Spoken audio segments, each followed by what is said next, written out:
rahmatan lil alamin menuju Riau bersyariah. Takbir.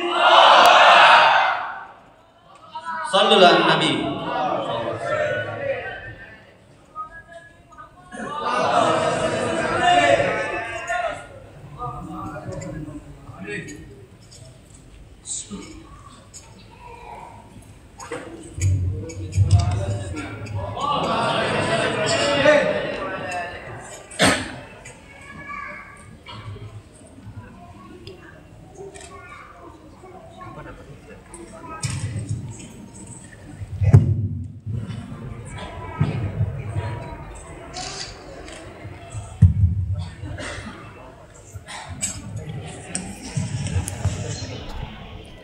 Assalamualaikum warahmatullahi wabarakatuh.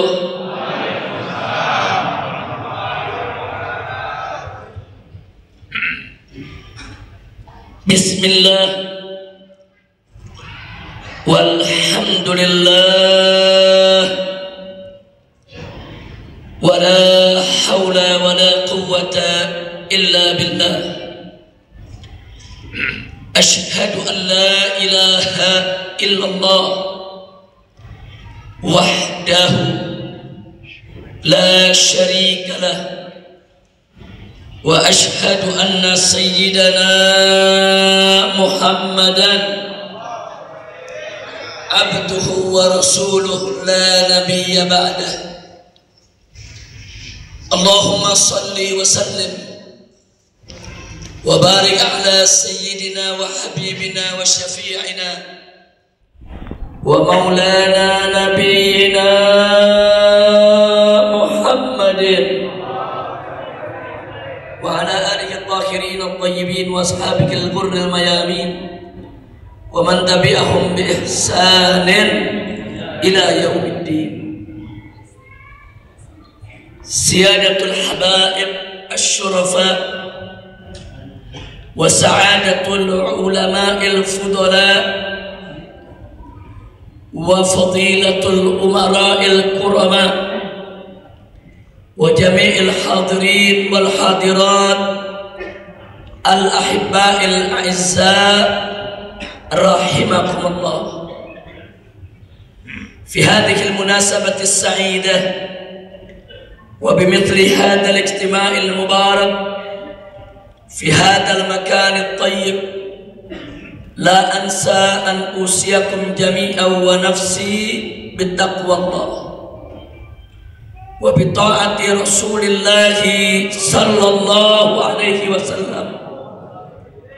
فأسأل الله سبحانه وتعالى أن يهدينا إلى صراطه المستقيم ويجعلنا من المتقين ويدخلنا جنته جنة النعيم بحق سيد المرسلين والحمد لله رب العالمين. Kepada para habaib, para alim ulama, para kiai, para tuan-tuan guru yang sama kita cintai dan sama kita muliakan dan selalu kita doakan, semoga para alim ulama kita, tuan-tuan guru kita senantiasa mendapatkan kekuatan istiqamah di jalan Allah, diberkahi setiap langkah perjuangan dakwahnya, diberikan kemenangan dari dunia hingga akhiratnya. Amin ya rabbal alamin. Kemudian tidak lupa salam penghormatan ini kita sampaikan kepada segenap umara, jajaran aparatur pemerintah, yang juga kita doakan semoga para pimpinan kita, para pejabat kita, umara kita senantiasa mendapatkan limpahan taufik dan hidayah, sehingga mereka menjadi pemimpin yang beriman dan bertakwa, yang taat kepada Allah dan Rasul-Nya, yang cinta kepada negeri dan rakyatnya. Amin ya rabbal alamin. Dan secara khusus salam penghormatan ini saya sampaikan kepada segenap panitia penyelenggara daripada acara tabligh akbar di masjid yang kita cintai ini. baik dari segenap pengurus Masjid Agung An-Nur maupun dari segenap para tokoh masyarakatnya, dan juga dari segenap pengurus Dewan Pimpinan Daerah Front Pembela Islam Provinsi Riau dan seluruh jajarannya. Mudah-mudahan mereka semua mendapatkan balasan ganjaran berlipat ganda dari Allah Subhanahu wa Ta'ala. Dimudahkan segala urusannya, dilapangkan segala kesempitannya, dibahagiakan dunia dan akhiratnya. Amin ya rabbal alamin. Dan akhirnya dengan sangat-sangat istimewa, salam penghormatan ini saya sampaikan kepada seluruh kaum muslimin dan muslimat, kaum bapak dan kaum ibu, para pemuda maupun pemudi, rahimakumullah. Mudah-mudahan kumpulnya kita pada kesempatan malam hari berbahagia ini di tempat yang penuh keberkahan ini menjadi penyebab turunnya rahmat dan barakah. Dan semoga tidaklah kita keluar dari masjid ini pulang ke rumah kita nanti kecuali dosa dan kesalahan kita diampuni oleh Allah dan dikabulkan segala hajat kita. Amin ya rabbal alamin. Ahibail kiram, tadi sudah sama kita dengarkan sambutan demi sambutan ataupun juga tausiah demi tausiah. Baik sambutan yang disampaikan tadi oleh pimpinan daripada Majelis Syuro DPD FPI Provinsi Riau Al-Muhtaram Al-Mukarram Bapak Haji bin Fajri, ataupun juga daripada pimpinan FPI Riau Imam FPI Provinsi Riau yaitu Al-Muhtaram Al-Mukarram Al-Habib Taufik As-Saggaf, ataupun juga tausiah yang singkat, padat, ringkas, jelas, penuh hikmah yang disampaikan oleh guru kita tadi yaitu Al-Muhtaram Al-Mukarram As-Syekhul Haj Dr. Mustafa Umar hafidhahumullah ta'ala wa ra'ahum famakanallahu bituli hayatihim wa nafa'ana bi ulumihim fid dini wad dunya wal akhirah. Amin ya rabbal. Saudara, tadi dengan sangat luar biasa Dr. Mustafa Umar hafidhahullah ta'ala wa ra'ah memaparkan kepada kita dengan paparan yang singkat, padat, ringkas, jelas tentang Islam yang rahmatan lil alamin. Tadi beliau sudah sampaikan kepada kita makna rahmat dan apa yang dimaksud dengan ayat tadi dengan sangat begitu bagus, dan mudah-mudahan menjadi pedoman hidup untuk kita semua. Amin ya rabbal alamin. Nah, pada kesempatan ini saudara, pada tema yang sama tentang Islam rahmatan lil alamin menuju Riau bersyariah, saya ingin ingatkan di antara bukti tentang rahmat yang dimiliki oleh Islam adalah bagaimana Allah dan Rasulnya meletakkan pilar-pilar toleransi antar umat manusia, saudara. Bukan hanya antar sesama muslim, bukan hanya antar sesama mukmin, bahkan antar umat manusia yang berbeda agama sekalipun, saudara. Kita uraikan pilar demi pilar agar kita lebih jauh, lebih bisa memahami yang dimaksud dengan Islam yang rahmatan lil alamin. Yang pertama, saudara, yang pertama adalah al-Islam dinus salam, bahwa Islam sesuai dengan namanya merupakan dinus salam, agama perdamaian, agama ketenangan, agama keselamatan, agama yang selalu menebarkan kasih sayang, yang selalu menebarkan rasa aman, nyaman, dan damai di tengah kehidupan manusia. Oleh karenanya, saudara, agar tidak disalahpahami, yuk mari kita lihat apa yang pernah disabdakan oleh Nabi dalam suatu hadis secara lengkap, tidak sepotong-sepotong. Suatu ketika Nabi pulang dari perang bersama para sahabatnya. Kemudian Nabi dan para sahabat beristirahat di tengah perjalanan. Di dalam istirahat tersebut, Nabi berdiri menyampaikan ceramah di hadapan para sahabatnya yang baru pulang perang, saudara. Apa kata Nabi dalam bagian ceramahnya? Beliau mengatakan, ya ayuhan nas, la tatamannau liqa'al adu, la tatamannau liqa'al adu, fas'alullahal afiyah, fa idza laqaitumuhum fasbiru wa'lamu annal jannata tahta dhilalis suyuf. Luar biasa, saudara. Dalam khutbahnya Nabi mengatakan, ayuhan nas, hei manusia, hei pengikutku, hei para sahabatku, hei umatku, la tatamannau liqa'al adu, jangan sekali-kali kau berangan-angan untuk bertemu dengan musuh. Nabi baru pulang perang dengan para sahabatnya, saudara, memberikan pesan, jangan sekali-kali kamu berangan-angan untuk bertemu dengan musuh. Artinya apa? Nabi mengajarkan kita, saudara, bukan untuk menciptakan perang, bukan untuk mencari perang, saudara, bahkan mimpinya jangan. Subhanallah. Kata Nabi, jangan.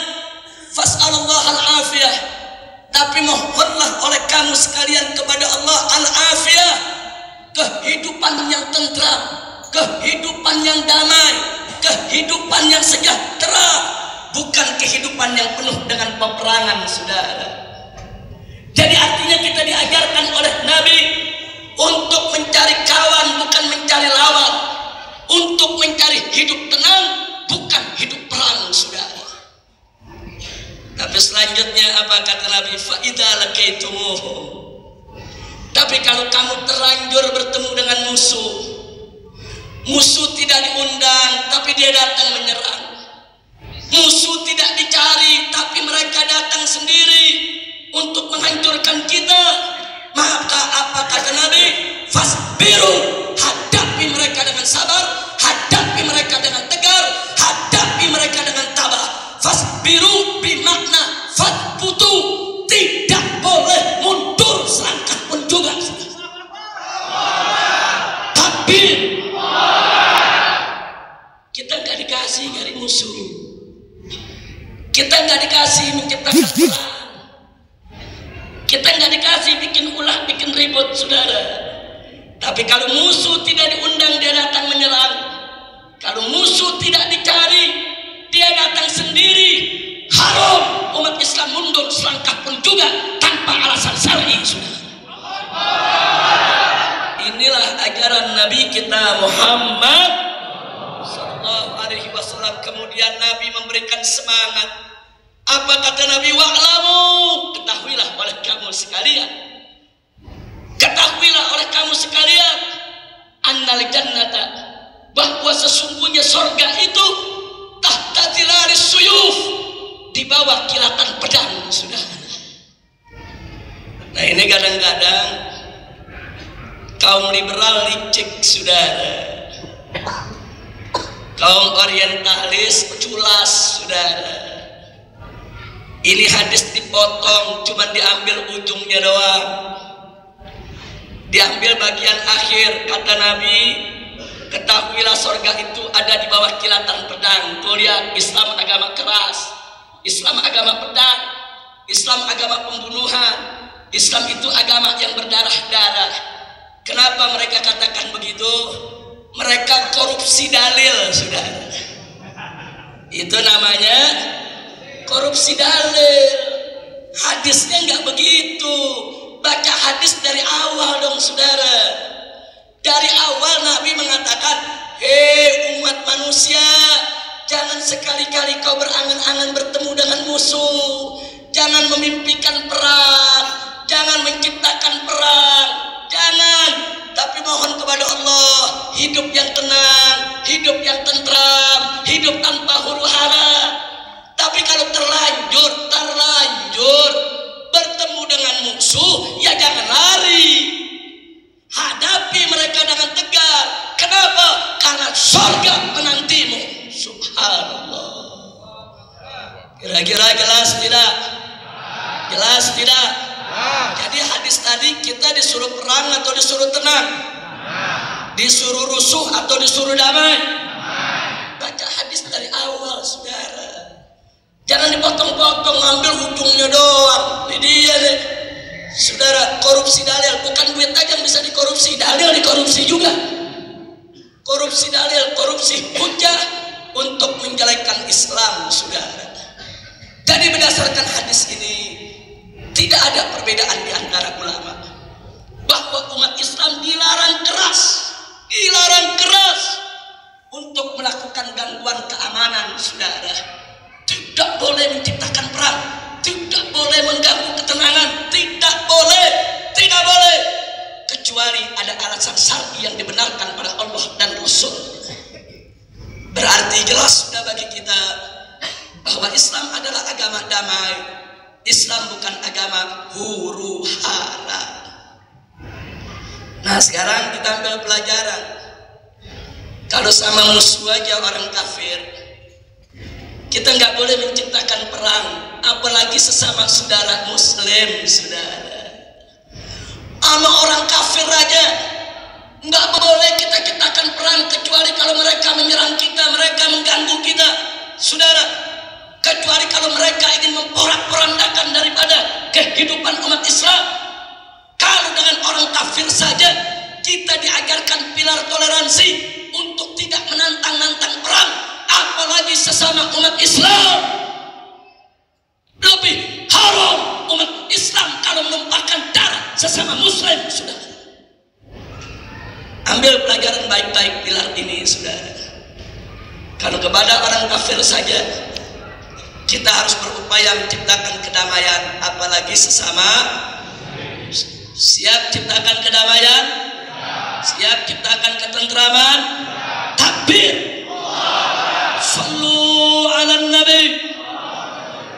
Allahumma salli wa sallim wa barik alaihi wa ala alihi wa ashabihi.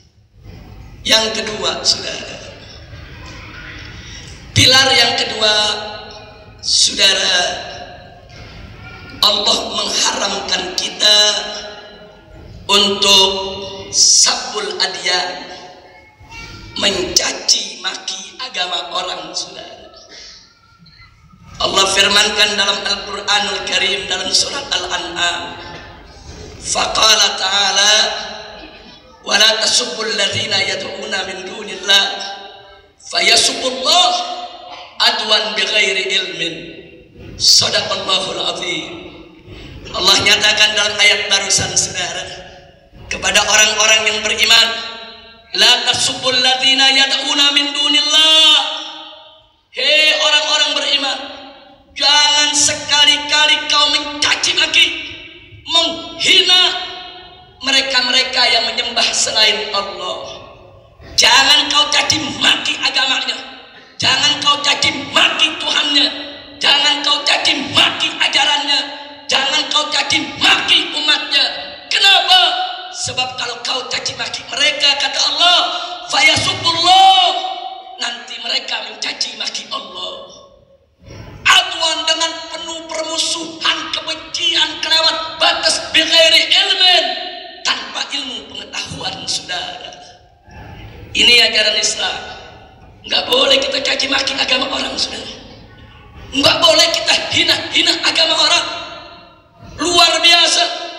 Kalau agama orang lain yang nyata-nyata sesat, menyimpang dari jalan yang benar, tidak boleh kita caci maki, tidak boleh kita hina. Lalu bagaimana dengan perbedaan mazhab sesama umat Islam? Lebih tidak boleh untuk kita saling mencaci maki. Ini kadang-kadang sesama ahlus sunnah aja ribut, saudara. Sesama ahlus sunnah kadang-kadang saling membid'ahkan, saling mengkafirkan. Yang sholat subuh pakai kunut dengan yang sholat subuh tidak pakai kunut, maki-makian. Inna lillahi wa inna ilaihi raji'un. Saya pernah ditanya, Habib Rizik, mana yang salah? Yang pakai kunut apa yang nggak pakai kunut sholat subuhnya? Saya jawab, yang salah yang nggak sholat subuh. Betul? Betul? Nggak usah diributin masalah furuk, saudara. Jangan. Itu masalah furuk. Kita boleh berbeda pendapat, nggak apa-apa. Ulama-ulama, imam-imam ahlus sunnah berbeda, saudara. Makanya saya mau ingatkan, ini dalam Al-Quran kepada agama orang lain, kepada orang kafir saja nggak boleh kita caci maki ajaran mereka, apalagi sesama ahlus sunnah, apalagi sesama muslim. Lebih tidak boleh kita saling mencaci maki sesama umat Nabi Muhammad sallallahu alaihi wasallam. Kira-kira jelas tidak? Jelas tidak? Apa boleh kita caci maki agama orang lain? Apa boleh kita menghina-hina agama orang lain? Ini Islam, saudara. Jadi kalau mau bicara rahmatan lil alaminnya Islam, inilah pilarnya. Pilar pergaulan antar umat manusia, pilar toleransi antar umat beragama, saudara. Yang ketiga, pilar yang ketiga, saudara, dalam rangka untuk menjaga perasaan umat beragama agar tidak ada umat beragama yang tersinggung, saudara, maka Al-Quran menggariskan sebagaimana Allah firmankan dalam surat Al-Baqarah maupun surat Al-Kafirun, saudara. Yang pertama Allah nyatakan, faqala ta'ala wala talbisul haqqa bil batil. Hei umat Islam, jangan kau campur adukan antara yang hak dengan yang batil. Artinya kita tidak boleh menghina agama orang, tapi kita tidak boleh juga mencampur adukan agama kita dengan agama dia, saudara. Enggak boleh, nanti ada yang tersinggung. Bisa kita yang tersinggung, bisa umat agama lain yang tersinggung. Kalau agama dicampur-campur, nanti ada umat beragama yang tersinggung, nanti akan merusak harmonisasi hubungan daripada antar umat beragama. Makanya nggak boleh. Makanya dalam surat Al-Kafirun Allah nyatakan kepada Nabi untuk menjawab kepada orang-orang kafir, lakum dinukum, bagi kalian agama kalian, silakan kalian amalkan. Bagiku adalah agamaku, jangan kalian ganggu aku punya agama. Tidak saling mengganggu, tidak mencampur adukan agama, saudara, dalam rangka untuk menjaga keharmonisan hubungan antar umat beragama. Jadi artinya dalam rangka menjaga toleransi, pilar yang ketiga, tidak boleh campur aduk agama, saudara. Nah, sebelum kita berlanjut yang keempat, saya mau cerita sedikit bagaimana surat Al-Kafirun itu turun, saudara. Orang-orang kafir mengirim salah seorang pemukanya menghadap Nabi, kafir Quraisy. Menghadap Nabi, apa mereka bilang? Ya Muhammad, kita kan masih kerabat, kita kan masih keluarga, kenapa sih kita ribut? Kenapa sih kita berselisih? Sudahlah, kita selesaikan perselisihan kita. Mulai hari ini kita jangan ribut lagi ya Muhammad, kita damai. Terus Nabi tanya, damainya bagaimana? Karena selama ini kan yang mengganggu bukan Nabi, mereka yang ganggu, saudara. Apa jawab mereka? Begini ya Muhammad, hari ini kita satu Mekah rame-rame menyembah Allah. Besok kita rame-rame menyembah berhala. Lusa rame-rame menyembah Allah lagi. Hari berikutnya rame-rame menyembah berhala lagi. Dia mau campur aduk sudah.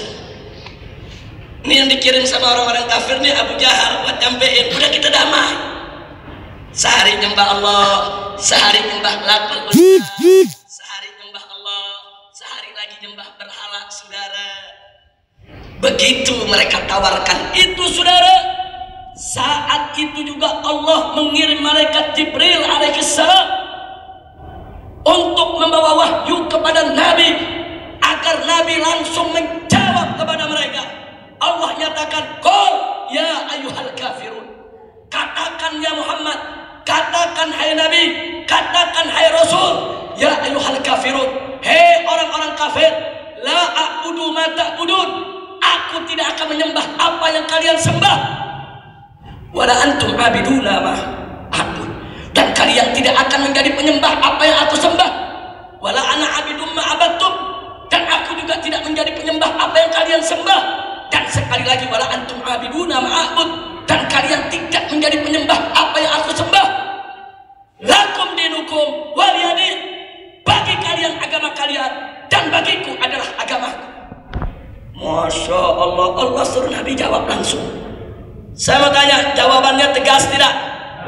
Jawabannya tegas tidak? Jadi boleh tidak campur aduk agama? Ya, di zaman sekarang ada pejabat muslim, Idul Fitri dia lebaran, Natal ikut Natalan. Ada gak? Jawaban Bambang, ada gak? Ada gak? Idul Adha dia lebaran, orang lagi nyepi ikut nyepi. Jadi saya mau tanya, ada pejabat kenapa jadi dicampur aduk agama, saudara? Ternyata sebelum pejabat-pejabat tersebut mencampur aduk agama, dulu Abu Jahal sudah nawarin, saudara. Berarti Abu Jahal adalah bapak liberal internasional.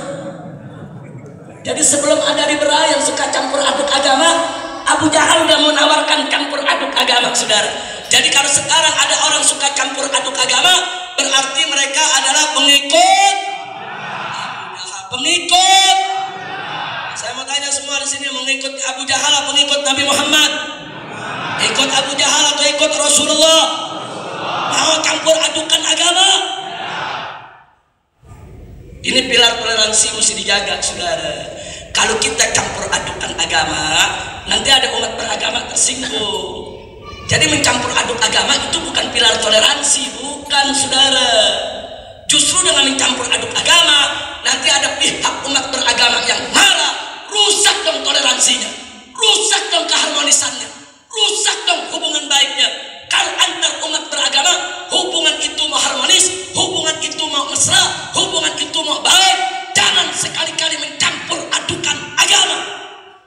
Ini pilar toleransi dalam Islam, saudara.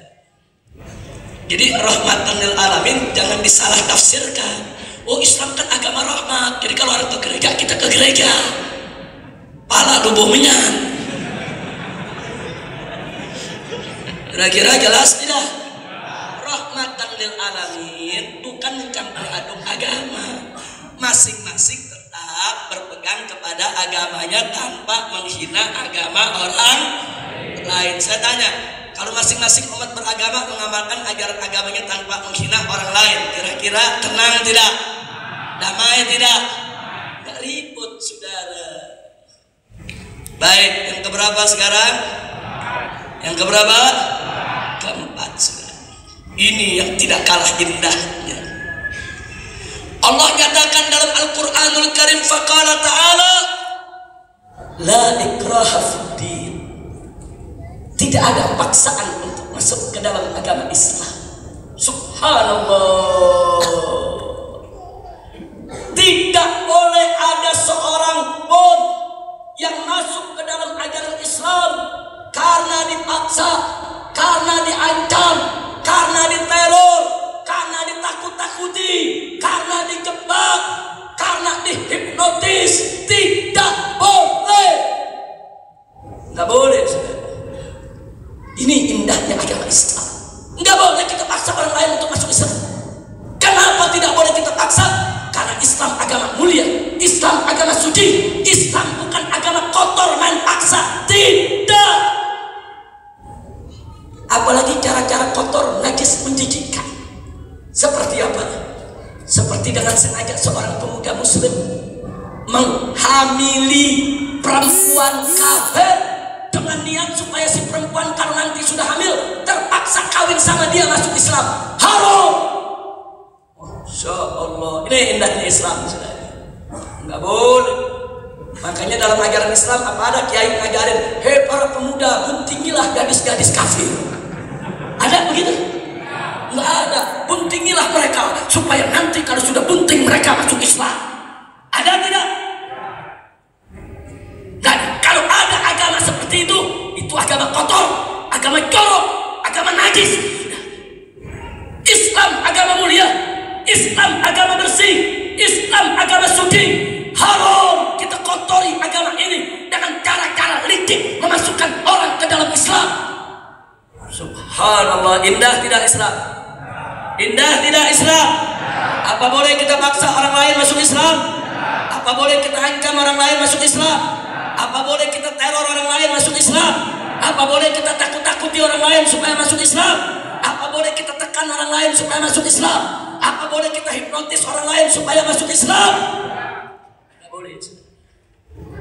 Inilah pilar toleransi yang keempat. Tidak boleh maksa siapapun untuk masuk ke dalam ajaran Islam. Alhamdulillah. Makanya saya tanya sekali lagi, kalau gitu Islam indah tidak? Bagus tidak? Bangga tidak jadi orang Islam? Bersyukur tidak jadi orang Islam? Alhamdulillah.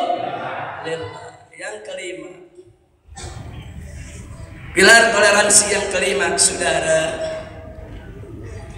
kalau kita tidak boleh mencaci maki agama orang lain, kalau kita tidak boleh paksa orang masuk Islam, nggak boleh kita menteror, mengancam, tidak boleh kita menjebak. Lalu bagaimana supaya mereka masuk Islam? Maka pilar yang kelima, Allah Subhanahu wa Ta'ala menetapkan konsep dakwah, saudara. Jadi begitu Nabi mau dakwah kepada ahlul kitab, bagaimana cara dakwahnya? Allah kasih tahu. Allah firmankan kepada Nabi, faqala ta'ala ud'u ila sabili rabbika bil hikmah wal mau'izatil hasanah wajadilhum billati hiya ahsan. Tertera dalam surat An-Nahl ayat 125, saudara, di mana Allah kasih tahu Nabi, hai Rasul, bagaimana cara dakwah kepada orang kafir.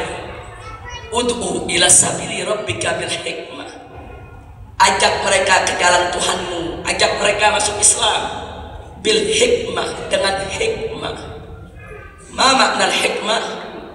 Al-hikmah al-ilmu nafi', ilmu yang manfaat. Ilmu yang manfaat adalah ilmu yang diamalkan. Jadi pengertian dakwah dengan hikmah, dakwah dengan ilmu yang diamalkan, dakwah dengan kesuri tauladanan. Jangan sampai seorang dai antara ucapan dengan perbuatan bertentangan, saudara. Begitulah dulu dakwah kita punya Nabi. Sebelum Nabi ngajak orang berakhlak mulia, akhlak beliau sudah mulia terlebih dahulu, saudara. Sebelum Nabi mengajak orang berbuat baik, Nabi sudah lebih dulu berbuat baik, saudara. Itu yang disebut ad-dakwah bil hikmah. Jadi dakwah bil hikmah itu dengan kesuri tauladanan, dengan akhlak yang bagus, saudara, betul-betul simpatik dan menarik, wal mau'izatil hasanah, dan dengan pelajaran yang bagus. Nggak sampai di situ, kalau terpaksa harus berdebat, wajadilhum billati hiya ahsan, ajak mereka berdebat dengan cara yang terbaik. Subhanallah, Allah memerintahkan Nabi ajak orang kafir berdebat dengan cara yang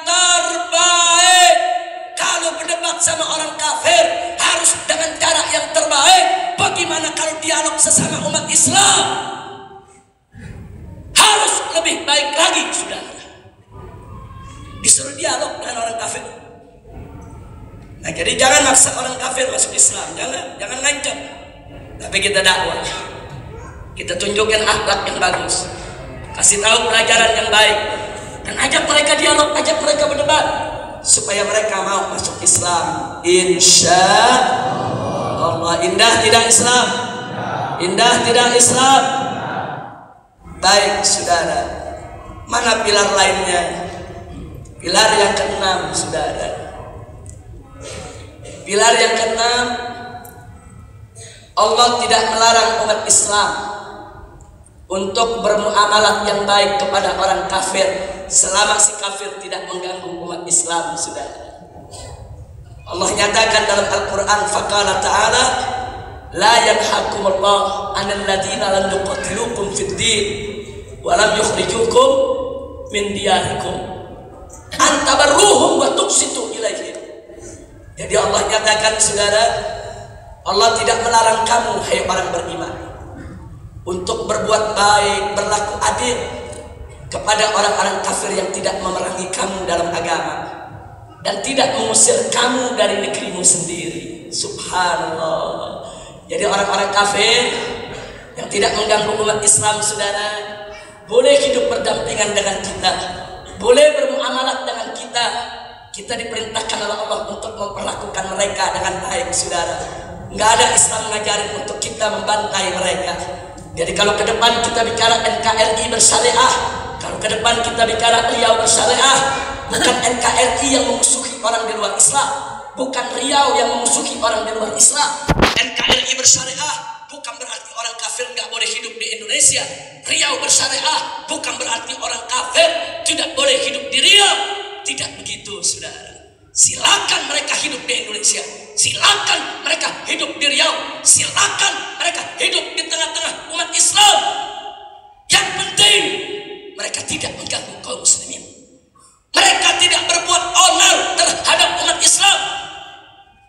Kalau mereka bisa menjadi warga yang baik, tidak boleh kita ganggu mereka. Subhanallah. Indah tidak Islam?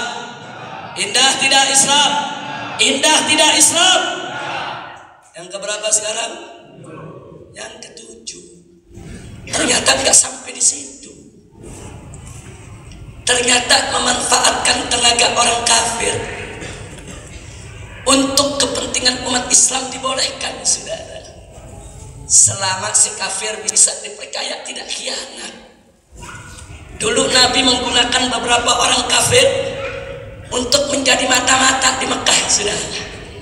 Orang kafir jadi mata-mata buat Nabi.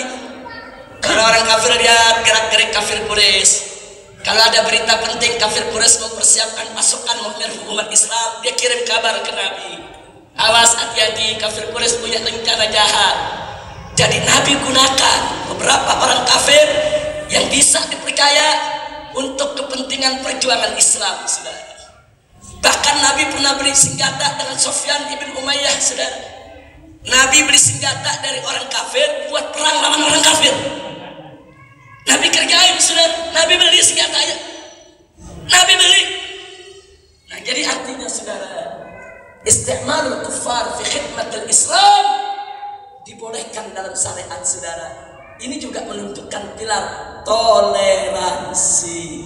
Jadi Islam itu tidak kaku, Islam itu tidak jumud. Islam itu, saudara, fleksibel, toleran, terbuka, harmonis dengan umat agama apapun di dunia, selama mereka tidak mengganggu Kira-kira jelas tidak? Jelas tidak?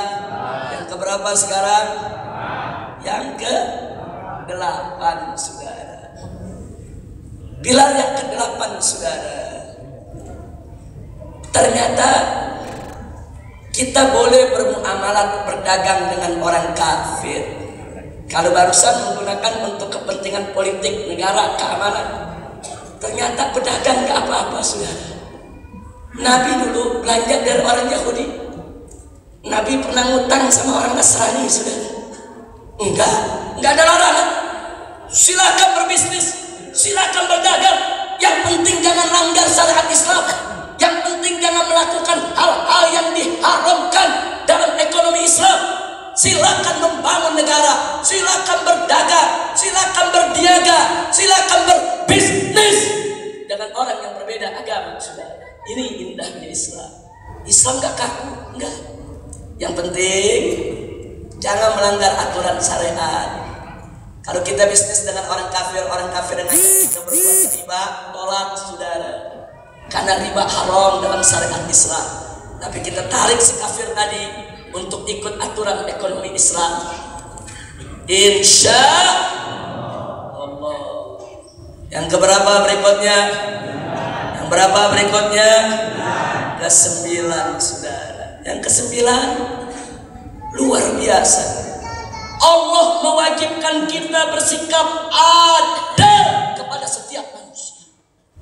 Bahkan setiap Jumat saudara, khotib Jumat di khutbah yang kedua sebagai penutup khutbah di mana-mana banyak membacakan firman Allah yang berbunyi, innallaha ya'muru bil adli wal ihsan. Sesungguhnya Allah memerintahkan bil adl, untuk kita menegakkan keadilan. Wajib umat Islam untuk bersikap adil. Tidak boleh kita bersikap tidak adil walaupun terhadap orang kafir. Orang kafir pun harus diperlakukan dengan adil, saudara. Makanya ada satu kejadian menarik, saudara.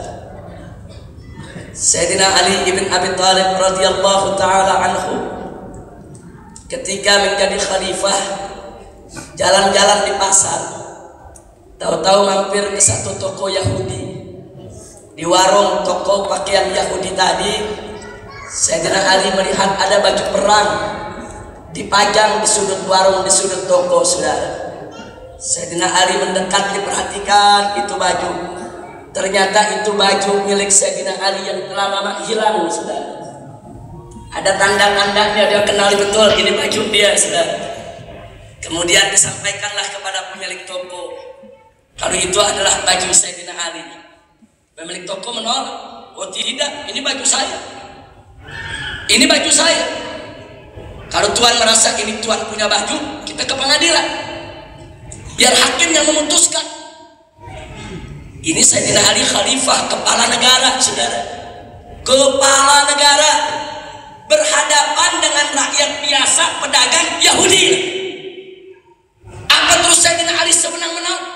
Hei Yahudi, hei kafir, kau rakyatku, kau harus serahkan itu baju. Enggak, saudara. Sayyidina Ali bersama-sama si pedagang tadi, ayo kita ke pengadilan. Berangkat ke pengadilan. Itu berangkat ke pengadilan, disidangkan, saudara. Ini Yahudi nggak yakin menang. Mana bisa dia menang? Yang dilawan khalifah. Yang dilawan khalifah. Negerinya negeri Islam. Hakimnya yang angkat khalifah. Dia pesimis, nggak bakal menang. Sidang dibuka. Begitu sidang dibuka, sesuai amanat Nabi, al-bayyinatu ala man idda'a wal yaminu ala man ankar. Itu konsep pengadilan Nabi. Al-bayyinatu ala man idda'a. Siapa yang menuduh, siapa yang mendakwah, tunjukkan bukti. Wal yaminu ala man ankar. Adapun orang yang dituduh, kalau si pendakwah tidak punya bukti, yang dituduh cukup bersumpah untuk menolak, saudara. Jadi jangan dibalik. Jangan yang dituduh disuruh membuktiin. Nggak ada itu, saudara. Dalam Islam yang nuduh, buktikan. Nggak ada bukti, jangan nuduh. Itu ajaran Islam, saudara. Nah, yang nuduh sekarang Sayyidina Ali. Sayyidina Ali menuduh bahwa si pemilik toko tadi memiliki bajunya secara tidak sah. Nah, sekarang hakim tanya kepada Sayyidina Ali, ya Ali, apa kau punya bukti, kau punya saksi? Sayyidina Ali menjawab, ada. Aku punya 2 orang saksi. Siapa saksimu? Sayyidina Ali mengajukan kedua putranya, cucu Nabi, Sayyidina Hasan dan Sayyidina Husain. Lalu apa yang terjadi, saudara? Ditolak oleh hakim. Hakim mengatakan, ya Ali, nggak bisa. Ini anakmu sendiri.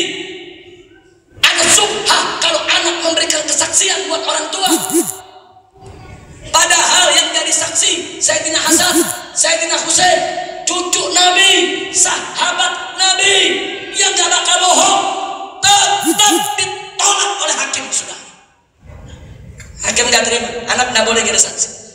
Buat orang tuanya, kau punya saksi lainnya Ali? Sayyidina Ali menggelengkan kepala, tidak ada saksi lain. Karena tidak ada saksi lain, hakim memutuskan baju itu milik si pedagang Yahudi. Sudah, selesai, sidang ditutup. Sayyidina Ali kalah. Si Yahudi senang, dia bawa lagi itu bajunya. Saudara, Sayyidina Ali meninggalkan tempat ruangan dengan legowo, lapang dada, ridho dengan putusan pengadilan. Tapi begitu beliau jalan, diuber si Yahudi, diuber, disuruh tunggu. Tuan sebentar Tuan, kenapa? Sebetulnya ini baju emang punya Anda. Ini baju punya Anda, cuman aku mau tahu bagaimana sih Anda memimpin, bagaimana sih pengadilan Islam, bagaimana sih negeri Islam. Demi Tuhan aku tidak sangka, aku seorang warga yang bukan muslim diperlakukan dengan adil di bawah pengadilan pemerintahanmu. Aku mengaku salah, ini kau punya baju. Lalu apa kata Sayyidina Ali? Nggak bisa, pengadilan sudah putuskan itu baju milikmu, bukan milikku lagi. Putusan pengadilan mengikat, saudara. Putusan pengadilan mengikat. Kata Sayyidina Ali, nggak bisa, itu baju milikmu, bukan milikku, karena sudah diputuskan oleh pengadilan. Nangis Yahudi, terharu dengan ajaran Islam, dan akhirnya dia masuk Islam. Saudara, subhanallah walhamdulillah wa la ilaha illallah. Saya tanya, kalau begitu ajaran Islam adil tidak? Wajib tidak adil?